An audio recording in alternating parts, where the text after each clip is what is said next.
Bronchial asthma లక్షణాల విషయానికి వస్తే ప్రతి మనిషికి డిఫరెంట్‌గా ఈ కంప్లెయింట్ అనేది రావడం జరుగుతుంది.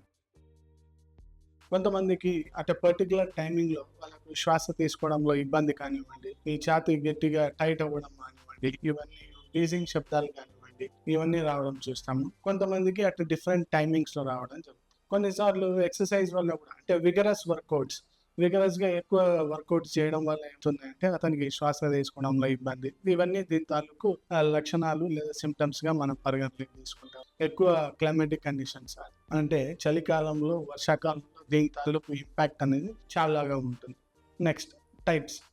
ఎన్ని రకాల అస్థమాటిక్ కంప్లైంట్స్‌ని మనం డే టు డేలో చూడగలం. మొదటగా మనం చూసేది ఆక్యుపేషనల్ బ్రాంకియల్ ఆస్తమా అని చెప్పడం జరుగుతుంది. ఆక్యుపేషనల్ అంటే మనం వృత్తిరీత్యా మనం చేసే పని ద్వారా ఎక్కడ పని చేస్తున్నామో అక్కడ దీని ద్వారా ఎక్స్‌పోజ్ అవ్వడం వల్ల అంటే పలానా ఫ్లోర్‌లో కానివ్వండి, సాడస్ట్ కానివ్వండి, లాటెక్స్‌లో కానివ్వండి, ఇట్లాంటి వాటిలో ఫ్యూమ్స్ కానివ్వండి, ఎయిర్ బార్న్ ఇన్ఫెక్షన్స్‌లో కానివ్వండి, వీటి ద్వారా ఎక్స్‌పోజ్ అయినప్పుడు ఏమవుతుందంటే మనకు శ్వాస సంబంధమైన కంప్లైంట్స్ అనేవి రావడం మొదలవుతాయి.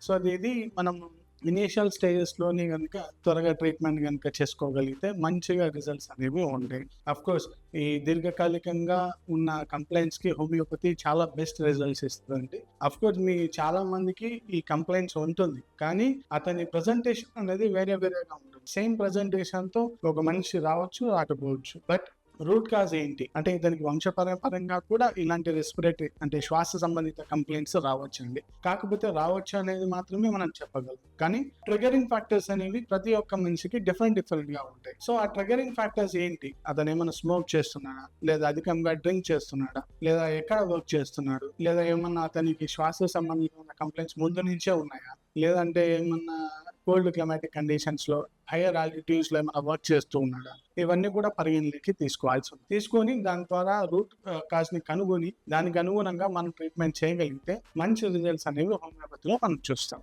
నెక్స్ట్ డైట్ పరంగా మనం ఏమేమి తీసుకోవాలి? బ్రాంకియల్ ఆస్తమాటిక్ కండిషన్స్‌లో ఉన్నప్పుడు మనం ఏవేవి అవాయిడ్ చేయాలి అనేవి మెయిన్‌గా ఏంటంటే ఒకటి జంక్ ఫుడ్ ఒకటి, ప్రాసెస్డ్ ఫుడ్ ఒకటి, తర్వాత డైరీ ప్రొడక్ట్స్ కొద్దిగా తక్కువ తీసుకోవడానికి కూడా మంచిగా మీకు హెల్ప్ అవుతుంది.